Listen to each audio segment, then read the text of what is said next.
आ गई तू। माँ बहुत भूख लगी है, कुछ खाने को बना दो जल्दी से। बता क्या खाएगी? माँ सबसे जल्दी तो मैगी बनती है ना।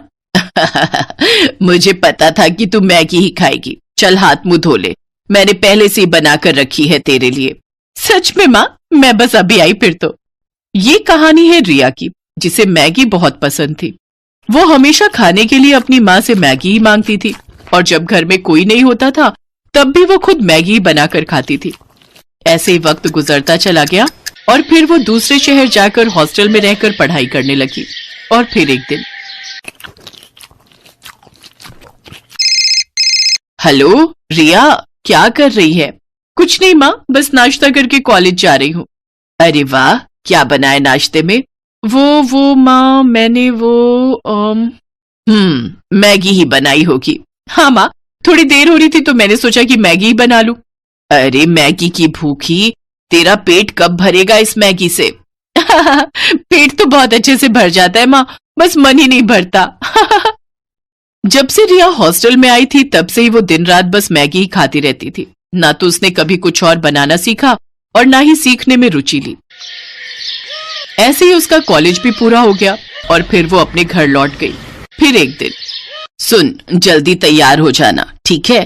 क्यों, क्या हुआ? कहीं जाना है क्या?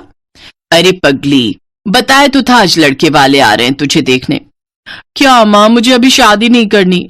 अभी नहीं तो कब करेगी? बुढ़ापे में क्या? चल जल्दी से तैयार हो जा। सरला के कहने पर रिया तैयार हो गई। सुधीर और उसकी माँ कुसुम उसे देखने आए। रिया की सुंदरता देखकर सुधीर ने उसे फौरन पसंद कर लिया और फिर 2 महीने बाद उनकी शादी की तारीख भी तय हो गई। इसी बीच सुधीर और रिया बाहर घूमने गए और फिर एक होटल में। तुम क्या खाना पसंद करोगी? मैं तो राजमा चावल खाऊंगा। वो यहाँ मैगी मिलती है क्या? हाँ मिलती ही होगी, पर होटल में आकर मैगी खाओगी? हाँ क्यों नहीं।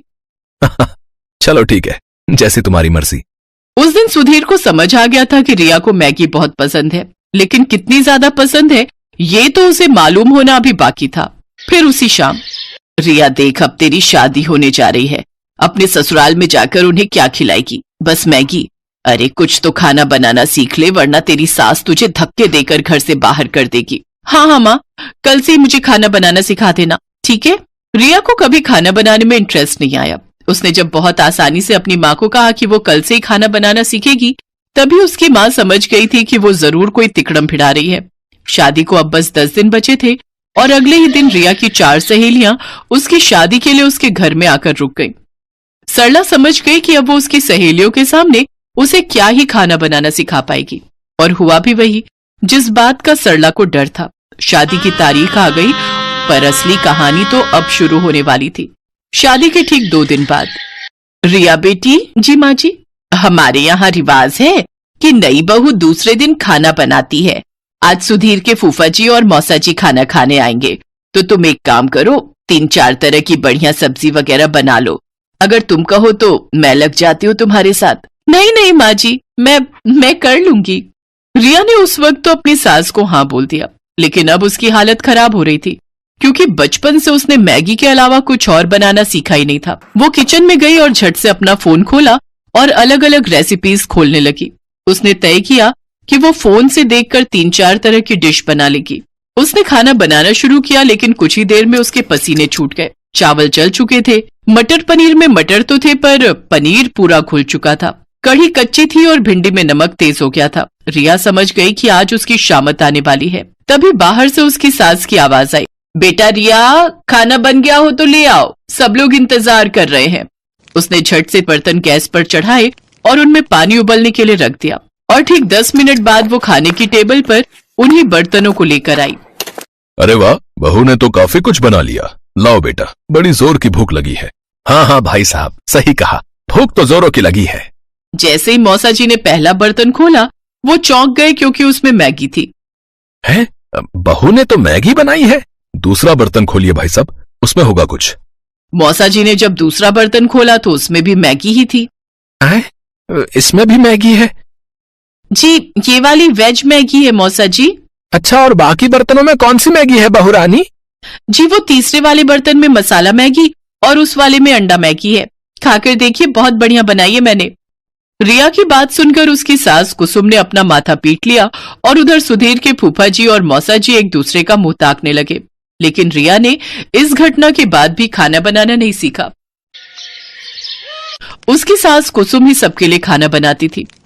फिर एक दिन कुसुम खाना बनाते हुए अचानक किचन में बेहोश हो गई और फिर अस्पताल में। देखिए, अब इनकी उम्र हो रही है, बेहतर है कि ये ज्यादा से ज्यादा आराम करें। और हाँ, खाने में इन्हें हेल्दी फूड दीजिए, जैसे सूप, पनीर, दूध, दही, अंडे से बनी चीजें। घर का खाना खाएंगी तो जल्दी से ठीक हो जाएंगी, वरना कमजोरी बढ़ती ही जाएगी और फिर बड़ी मुश्किल हो जाएगी।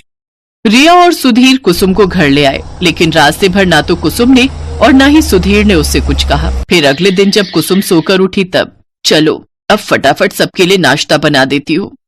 जैसे ही कुसुम किचन में जाने लगी तभी रिया उसके पास आई। उसके हाथों में पराठे और सब्जी थे और आंखों में आंसू। पराठे जले हुए थे और सब्जी कच्ची थी। कुसुम ने मुस्कुराकर रिया के सिर पर हाथ फेरा और बोली, कोई बात नहीं बेटा, ऐसा करो, मेरे लिए कुर्सी डाल दो रसोई में, मैं बताती जाऊंगी और तुम बनाती जाना, फिर देखना सब ठीक से बनेगा। उस दिन से कुसुम रिया को हर रोज खाना बनाना सिखाने लगी और रिया भी अब दिल लगाकर सीखने लगी। 6 महीनों तक रिया ने मैगी को हाथ तक नहीं लगाया और अब वो बहुत बढ़िया खाना बनाने लगी। उसकी सास कुसुम भी अब पहले से तंदुरुस्त हो गई थी। फिर एक दिन जब रिया अपने कमरे में थी तभी उसकी सास वहां एक कटोरा लेकर आई। लो रिया, खाना खा लो। अरे माँ जी, मैंने खाना बनाया हुआ है, आपने क्यों? अरे मैगी बनाई है तुम्हारे लिए, मुझे भी तो तुम्हारा थोड़ा ख्याल रखना चाहिए ना।